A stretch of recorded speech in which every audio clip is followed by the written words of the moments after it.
காலை வணக்கம். எப்பொருள் யார் யார் வாய்க்கேற்பினும் அப்பொருள் மெய்ப்பொருள் காண்பது அறிவு என்பது குறள். திருக்குறளில் கல்வியின் நெடுக்கிலே முதலே சொல்வார் கற்க கசடற அப்படின்பார். அதுக்கப்புறம் அப்புறம் கற்பவை கற்றபின் கற்றபின் கற்றபின் கற்றபின்னோட தான் சரி. அதுக்கப்புறம் நம்ம நிற்க தகங்கிற வார்த்தைக்கு அர்த்தம் தேடி ஃபாலோ பண்ணுறோமான்னு தெரில. அந்த கற்றலில் வாசிப்பது ரொம்ப மிக மிக முக்கியம்.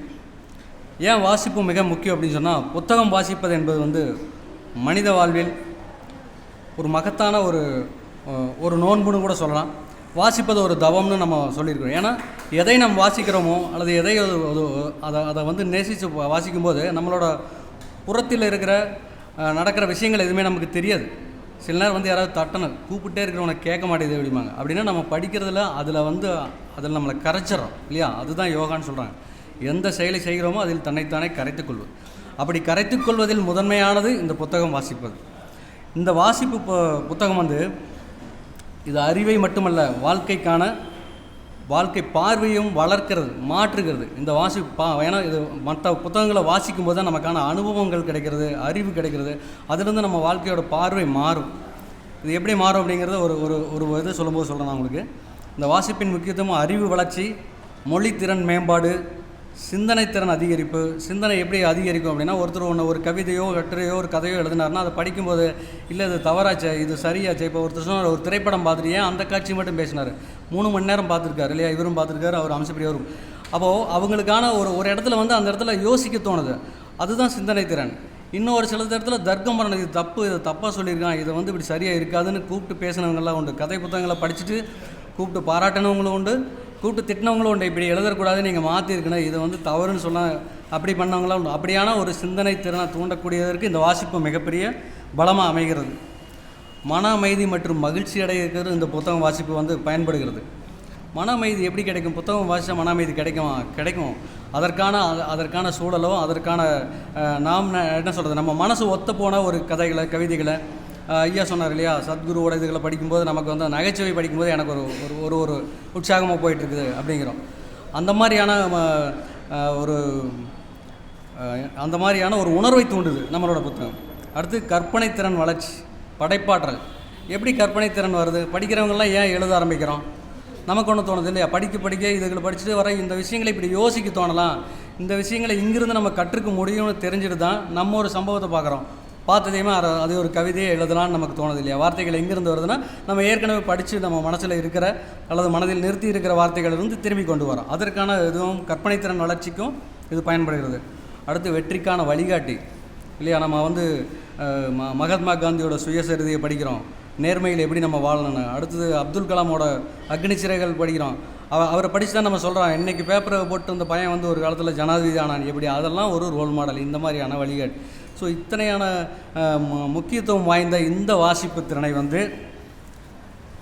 மனிதன் புத்தகம் என்பது வெறும் காகித கோர்வையாக அல்லாமல் மனிதனின் சிறந்த நண்பன் என்று சொல்லலாம். ஏனெனில் நம்மை ஏமாற்றாமல், தவறான வழியில் அழைத்து செல்லாமல், நம்ம எப்போதும் சரியான பாதையில் அழைத்து செல்வது புத்தகங்கள் மட்டுமே. ஆகவே படைப்புகள் எப்பொழுதும் மனிதர்களை பண்படுத்துகிறது.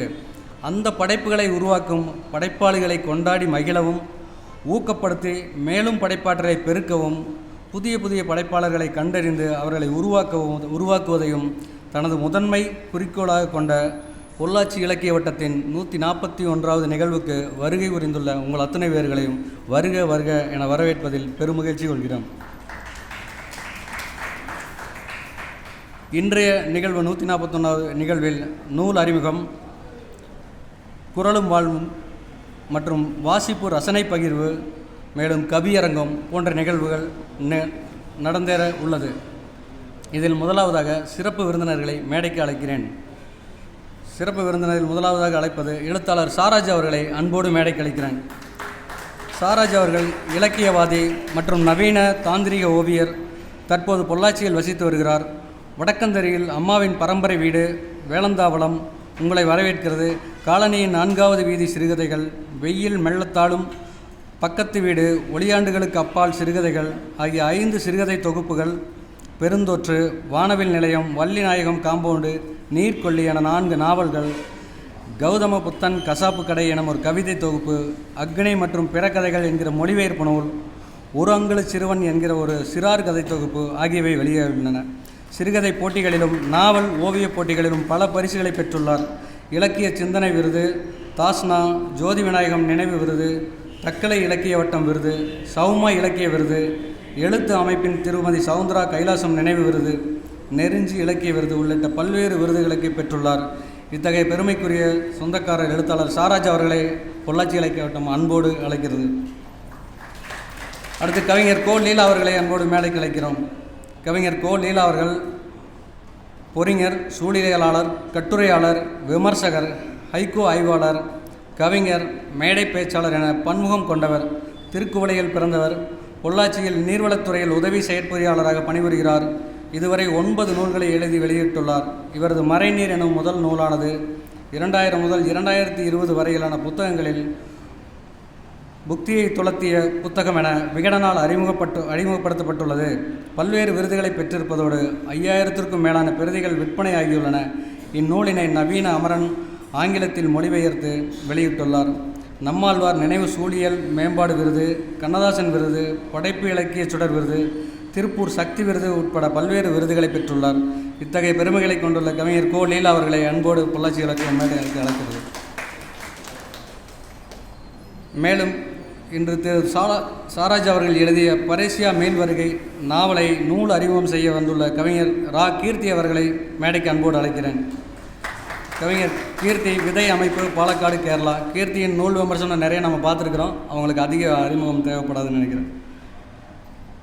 எழுத்தாளர் கோ லீலா அவர்கள் எழுதிய சோறு உணவு அரசியல் கட்டுரை தொகுப்பை நூல் அறிமுகம் செய்ய வந்துள்ள கவிஞர் பாபு சசிதரன் அவர்களை அன்போடு மேடைக்கு அழைக்கிறேன். கவிஞர் பாபு சசிதரன் நிமிர் இலக்கிய அமைப்பின் நிறுவனர் ஆவர். அடுத்து பூமியின் மூலப்பத்திரம் கட்டுரை தொகுப்பை நூல் அறிமுகம் செய்ய வந்துள்ள ரா ஸ்டாலின் அவர்களை அன்போடு மேடைக்கு அழைக்கிறேன். ஸ்டாலின் அவர்கள் விதை அமைப்பு, பாலக்காடு, கேரளாவிலிருந்து வந்துள்ளார். மேலும் இந்நிகழ்ச்சியை கழிக்க வந்துள்ள அத்துணை அன்பு நெஞ்சங்களையும் வருக வருக என வரவேற்புரை நிறைவு செய்கிறேன். நன்றி, வணக்கம்.